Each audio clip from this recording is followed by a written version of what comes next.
Егіт Нихаттан қалай кек алу керек екенін таптым. Олар әр бейсенбі сайын Болгарияға жүк көлігімен ақша жібереді екен. Сол ақшаны реттеп қайтадан Хакібей мен үлкен ағайға жеткізеді. Сол ақшаларды Нихат өз қолымен мөрлеп Болгарияға жібереді екен.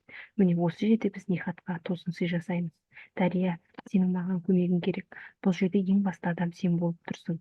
Егер бас тартамын десең, мен оны да түсінемін дейді. Дәрия ойланып, әрине, ол не дегенің, не істеуім керек, саған көмектесемін деп келіседі. Егіт, саған Нихатты 1-2 сағатқа бүге тұру керек болады. Білмеймін, ауырып тұрмын дейсің бе, бірдеңе деп оны бүге дейді. Содан Дәрия Нихаттың үйіне келеді. Оған, бұл қаладан 1-2 күнге бір жаққа барып қайтсақ қалай қарайсың? Тек екеуміз ғана дейді. Нихат қуана келіседі. Солай екеуі түнді бірге өткізеді. Хакібей ақшаларды салып Болгарияға жіберетін болады. Нихатқа хабарласып қалдыра алмай қояды. Жарайды, жүк көлігіне тигенге дейін уақыт бар. Оған дейін Нихат та хабарын берер, ақшаны апара беріңдер дейді. Адамдары ақшаны көлікке тией бастайды.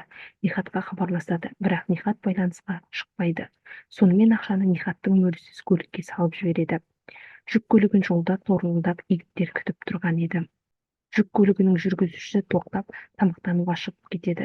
Сол сәтті пайдаланып егіттер көлікте жасырылған ақшаны алып шығып, орнына жалған ақша салып жібереді. Хакібейге Болгариядағы адам ақша жалған ақша болып шықты деген хабар жеткізеді. Хакібей ашуға мініп, тез Нихатты шақырыңдар маған дейді. Дәрия егіттерге келіп, Нихатты Хакібей шақыртты. Нихаттың өң түсі бозарып өлімге бара жатқандай кетті дейді, жылағысы келіп. Хакібей, сен қалай ақшаны мөрсіз жібердің дейді. Нихат, бұны кім істегенін білемін, егіт істеді, ол менен солай кек алмақ болды дейді. Хакібей, дәлелің бар ма деп сұрайды. Нихат жоқ дейді. Хакібей, сенің кесіріңнен біз жапа шектік, сондықтан сол ақшаның орнын өзің толтырасың дейді.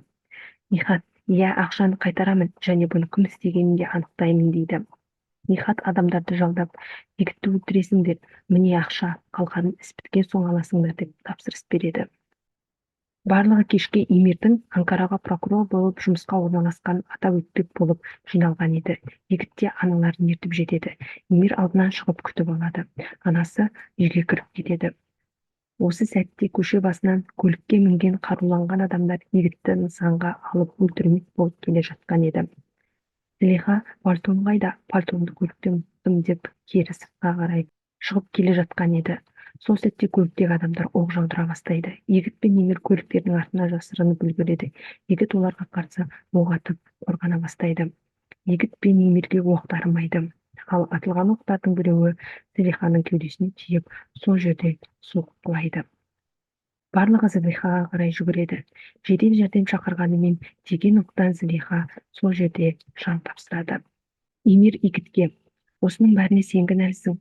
Анам сенің таңдаған жолыңның кесірінен өлді. Менің енді сен сияқты ағам жоқ. Сен менің енді жауымсың. Сен мен үшін анаммен бірге өлдің дейді. Нихатқа адамдары іс насырға шауып кетті. Жалдаған адамдарымыз егітті өлтіре алмапты. Оқ анасына тиіп, егіттің анасы қайтыс болды деп жеткізеді. Нихаттың жалдаған адамдары айтқанын орындай алмағандықтан қашып кеткен еді. Нихат тез оларды бірінші болып тауып көздерін құртуымыз керек. Әйтпесе қастандық жасаған мен екенімді білсе, егіт керісінше мені құртады дейді. Хакібей Нихатқа келіп, егітті өлтірмек болған сенсің бе деп сұрақтың астына алады. Нихат жоқ дейді. Хакібей, олай болса ертең егіттің анасының жаназасына бірге барамыз дейді. Нихат, менің бармағаным дұрыс болар, онсыз да егіт екеуміздің арамыз жақсы болмай жүр.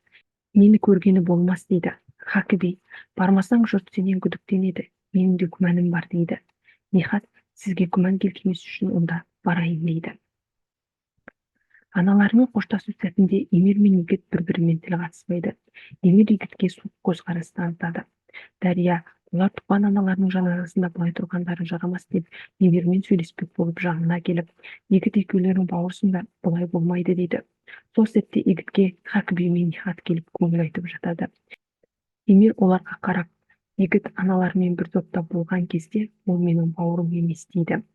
Нихат егітке, адамдарыма тапсырма бердім, саған қастандық жасамақ болғандарды тауып өзім жазалаймын дейді. Егіт, керек емес, мені өлтірмек болғандарды және оның артында кім тұрғанын өзім анықтап жазасын беремін дейді.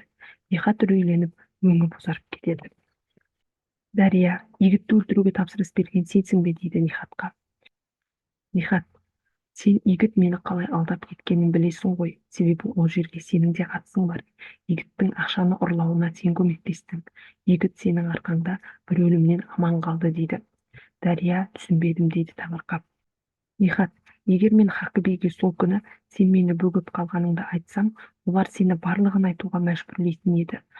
Солай бұл істің артында Игіт тұрғанына көздері жетер еді. Бірақ мен сені қорғау үшін Игітке қатысты барлық жазбаларды құрттым. Және ұрланған 6 миллион доллар ақшаны қайтаруым керек. Олай істемесем, не істейтінімді білесің бе? Олар мені шімірікпестен өлтіре салмақ. Сен мені алдадың, Дария. Не себептен алдадың? Сен мені жақсы көретініңді білемін, бірақ неге Игітке көмектестің деп сұрайды. Дария, Игіт менің өмірімді құтқарған адам. Мен өгей әкемді өлтірдім, Игіт мені қорғады дейді. Нихат, ол қыз сен бе едің? Игіттер қорғаған қыз сен бе дейді. Дария, фотоларды Игітке қарсы қолданған сен екенсің ғой. Менің шалыс басқанымды сен көзіріңе айналдырыпсың ғой дейді. Нихат, мен сенің ол жерге қатысың бар екенін білмедім. Мына не фото екенін білесің бе? Ол Игіттің өлікті көміп жатқан кезі. Мен бұның көшірмесін өзіме қалдырдым. Бұл Игітке қатысты соңғы көшірме еді. Енді ол жоқ деп жыртып тастайды. Сен үшін бәріне барамын дейді.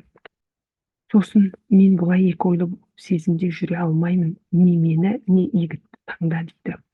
Эмир, мен Анкараға Элиф екеулеріңді бірге алып кеткім келеді. Қазір жағдай ушығып тұр. Игіттің кесірінен ол адамдар сендерге бірдеңе істейме деп қорқамын дейді. Күбра, мені қыстамашы, біз бара алмаймыз. Қызым екеуміз осында қаламыз. Сен осы уақытқа дейін бәрін Элиф үшін жасап келдің. Енді біз өз күнімізді өзіміз көре алатын күнге де жеттік. Мен осында қалып, өзім аңсаған кофейнямды ашамын дейді. Эмир, тек қана Элиф үшін ғана емес, сен үшін де, мен сені жақсы көремін, Күбра деп, өзінің Күбраға деген сезімі бар екенін айтады. Күбра аңтарылып қалады. Эмир, қазір ештеңе деп жауап бермей-ақ қой, ойланып жауап берерсің дейді. Игіт өзін өлтірмек болған адамдарды тауып, оның артында Нихат тұрғанын біледі. Нихат үйін күзеттіріп қойған күзетшілерін өлтіріп, үйіне ұрланып кіріп, Нихатты тауып, маған жасағандарың үшін сені қинап тұрып кегімді аламын. Өлу саған арман болады әлі деп Нихатты ұрып құлатады. Полиция қызметкері Дарияға, мынаны Нихатқа апарып бересің дейді. Дария, бұл не, апармаймын дейді. Полиция, апармасаң Игіт екеуің түрмеге қамаласыңдар. Апаратын болсаң Нихатты қамаймыз дейді. Дария шарасыздан полиция айтқанына келісіп, тапсырған затын Нихатқа апарып беруге келіседі.